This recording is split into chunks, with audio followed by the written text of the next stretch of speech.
చెప్పమ్మా శ్వేత, ఎందుకు ఇలా మాట్లాడుతున్నావు? అసలు ఆ జీవన్ గాడు ఏం చేశాడో చెప్పావా? ఇదంతా నువ్వు కాదని, నువ్వు మాట్లాడుతుంది కాదని నాకు తెలుసు. ఆ జీవనే నిన్నేదో భయపెట్టిస్తున్నాడు. అదేంటో చెప్పమ్మా, చెప్పమ్మా పింకీ అని విధంగా అంటూ ఉంటే, ఇప్పటికైనా చెప్పు పింకీ. రాజు ఉన్నాడు కాబట్టి నీ ప్రాబ్లమ్ని సాల్వ్ చేస్తాడు. చెప్తాను. ఏంటి పింకీ అది? మీ ఫస్ట్ ఎయిడ్ జరగడానికి వీల్లేదు అని ఈ విధంగా చెప్పగానే ఒక్కసారిగా రూపారాజు ఇద్దరు షాకింగ్గా అలానే చూస్తూ ఉంటారు. ఏంటి పింకీ, ఏమంటున్నావు? ఏం మాట్లాడుతున్నావు పింకీ? అవును, మా ఫస్ట్ ఎయిడ్ జరగకుండా మీ ఫస్ట్ ఎయిడ్ జరగడానికి వీల్లేదు. అలా అయితేనే నేను ఈ ఇంట్లో ఉంటాను అని ఈ విధంగా చెప్పగానే రూపారాజు ఒక్కసారిగా షాకింగ్గా చూస్తూ ఉంటారు. అంతలో జీవన్ రూమ్లోకి వచ్చి, ఇక మీరు మాట్లాడుకోవటం అయిపోయిందా? పద పింకి మనం వెళ్దాం అని అంటూ వెంటనే అక్కడి నుండి వెళ్తూ ఉంటారు.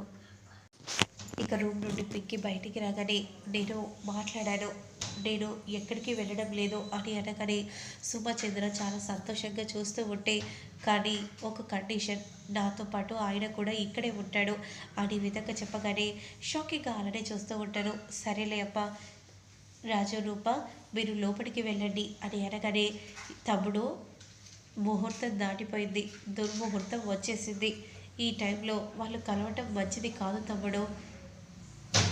ఇంకో రోజు పంతులు గారిని పిలిపించి మంచి ముహూర్తం పెడదాంలే అని అనగానే, గుడ్డేట అమ్మాయి గారు అని అంటూ వెంటనే పైకి రాజు వెళ్ళిపోతాడు. రూప రూమ్లోకి వెళ్ళిపోతుంది. ఇక కట్ చేస్తే నెక్స్ట్ సీన్లో మందారం విరూపాక్షికి ఫోన్ చేస్తుంది.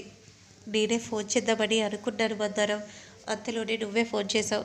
ఫస్ట్ ఎయిడ్ జరిగిందా మందారం? లేదమ్మగారు, జరగలేదు. ఏంటి మందారం ఏమంటున్నావు? అత్త, మా అత్త వల్లే, వాళ్ళ మొదటి రాత్రి జరగలేదమ్మగారు. అసలు ఏం జరిగింది మందారం?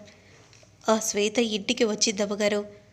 కరెక్ట్గా అబ్బాయి గారు రాజన్న రూమ్లోకి వెళ్ళిన సమయంలోనే ఎంట్రీ ఇచ్చి కావాలని గొడవ చేసింది. ఇక ఆ తర్వాత మొదటి రాత్రి జరగకుండా ఇక విజయాంబిక అత్తగారే దుర్ముహూర్తమని కారణాలు చెప్పి మొదటి రాత్రి కాకుండా చేసింది. నా జీవితాన్ని ఇలా మార్చేసింది. కానీ నా కూతురు అల్లుడి జీవితాన్ని కూడా మార్చాలని చూసిన ఆ విజయాంబికను మాత్రం నేను వదిలిపెట్టను బంగారం. వదిలిపెట్టకండి అమ్మగారు. ఖచ్చితంగా శోభనాన్ని ఆపుతుంది మాత్రం మా అత్తగారే. నేను చూసుకుంటాను బంగారం అని అంటూ వెంటనే కాల్ని కట్ చేస్తుంది. ఇక విరూపాక్షి మాత్రం చాలా కోపంతో మండిపడిపోతూ ఉంటుంది. ఏమైంది అమ్మగారు? ఆ విజయాంబిక నా జీవితంలోనే చిచ్చు పెట్టింది కాక ఇప్పుడు నా కూతురు అల్లుడి జీవితంలో కూడా చిచ్చు పెడుతుంది. నేను చూస్తూ ఊరుకోలేను. ఇక దాని అంత చూసి తీరుతాను. అసలు ఏమైందమ్మగారు? అప్పుడు వెంటనే విరూపాక్షి జరిగిందంతా కూడా చెప్పగానే, పొలంలో చిన్నగా పురుగులు పడితే దాన్ని నెగ్లెక్ట్ చేస్తే మొత్తం అంతా కూడా ఆక్రమించుకుంటుంది. చిన్నగా ఉన్నప్పుడే తుంచేస్తే అప్పుడు ఎలాంటి సమస్య ఉండదు కదా అమ్మగారు అని ముత్యాలు చెప్పగానే, నేను కూడా అదే అనుకుంటున్నాను ముత్యాలు అని విరూపాక్షి అంటూ ఉంటుంది. ఇక మరోవైపు రాజు పింకీ అన్న మాటలు తలుచుకొని చాలా బాధపడిపోతూ ఉంటాడు. అంతలో శ్వేత వస్తుంది. రాజు, మీ మొదటి రాత్రి జరగలేదు కదా, నాకు మాత్రం చాలా సంతోషంగా హ్యాపీగా ఉంది. ఏంటి ఇదంతా నువ్వే చేసావా?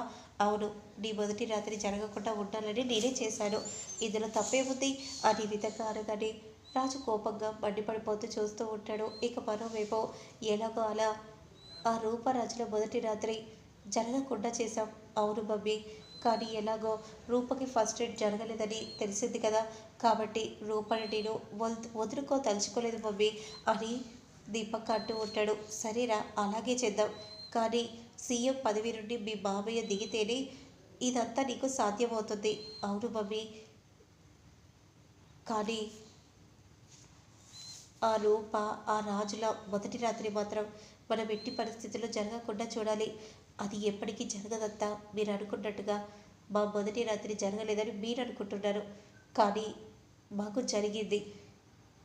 మీరు పిచ్చి పిచ్చి ప్లాన్స్ చేస్తే మాత్రం నేను ఊరుకోను. ఎందుకంటే మా అమ్మ దగ్గర ఏం చేసినా మౌనంగా ఉందేమో, కానీ నేను మాత్రం అలా కాదు, మీ తాట తీస్తాను. అర్థమవుతుందా? నీ మీద ప్రేమ నాకు ఎప్పటికీ పోలేదు రాజు. నువ్వంటే నాకు అంత ఇష్టం. ఏంటి నేను లేని సమయంలో నా భర్తతో నువ్వేం మాట్లాడుతున్నావు? ఆయన నన్ను మోసం చేసి నువ్వు రాజుని సొంతం చేసుకున్నావు. ఏంటి అయితే ఏంటి ఇప్పుడు? అంటే నీ భర్తగా మాట్లాడుతున్నావు? నా భర్త అర్థమవుతుందా? పరాయి భర్తతో మాట్లాడే ముందు కాస్త జాగ్రత్తగా ఒళ్ళు దగ్గర పెట్టుకొని మాట్లాడటం నేర్చుకో. అర్థమవుతుందా? ఏంటి నేను మాట్లాడేది? నువ్వు మాట్లాడుతుంటే నేను వినేదేంటి? అయినా నువ్వొకటి మర్చిపోయి వాగుతున్నావు. పింకీ మాత్రం మీ అన్నయ్యని పెళ్లి చేసుకున్నానని అంటున్నావు కదా. ఇదంతా మీరు కావాలని నాటకం చేశారని నాకు తెలుసు. ఈ ఇంట్లోకి ఎంట్రీ ఇవ్వడానికి మీరు ఇదంతా చేస్తున్నారని కూడా తెలుసు. మీరనుకుంటే నేనేం చేయలేను అని శ్వేత అంటూ ఉంటుంది. కానీ అది నిజమని నేను అంటున్నాను. మీరు అనుకున్నది ఏదీ జరగదు, ఏదీ జరగనివ్వను కూడా. ఆ, ఒక్క నిమిషం శ్వేత, నువ్వు పింకీ పెళ్ళిని యాక్సెప్ట్ చేస్తున్నావు కదా. అవును, మరి పింకీ పెళ్ళిని యాక్సెప్ట్ చేస్తే రాజు నీకేమవుతాడో నీకు తెలీదా? అన్నయ్య అవుతాడు. మాట్లాడుకోవచ్చు, ఎప్పుడైనా మాట్లాడుకోవచ్చు. ఇక మీదట అన్నయ్య వరుసతోనే మాట్లాడాలి. సరే, ఇప్పటి వరకు ఏమైనా మాట్లాడి ఉంటే సారీ చెప్పేసి వెళ్ళిపో. నేను చెప్పను, ఎట్టి పరిస్థితిలో చెప్పను. చెప్పే సమయం వస్తుంది, అప్పుడు నేనే నీతో చెప్పిస్తాను అని అనగానే వెంటనే అక్కడి నుండి వెళ్ళిపోతూ ఉంటే, ఏమైతే అబ్బాయి గారు అంత ఆవేశంతో ఉంటారు. మన మొదటి రాత్రిని అంత చెడగొట్టింది. దీని వెనుక ఇంతమంది ఎందుకు ఉన్నారో, మన మొదటి రాత్రిని ఎందుకు ఆపాలని చూస్తున్నారో, పింకిని అడ్డుగా పెట్టుకొని ఈ జీవన్ వాళ్ళు ఎందుకు ఇదంతా చేస్తున్నారో నాకేం అర్థం కావట్లేదు రాజు అని రూప అంటూ ఉంటుంది. ఇక మరోవైపు అబ్బాయి గారు రండి టిఫిన్ తిందరు అని భర్తను పిలవగానే అందరూ హాల్లోకి వచ్చి కూర్చుంటారు. పెద్దయ్య గారు ఇక్కడ కనిపించట్లేదు. మీ చిన్నయ్య గారు వెళ్ళారు పిలవడానికి. అంతలో ప్రతాప్ వచ్చి కూర్చుంటాడు.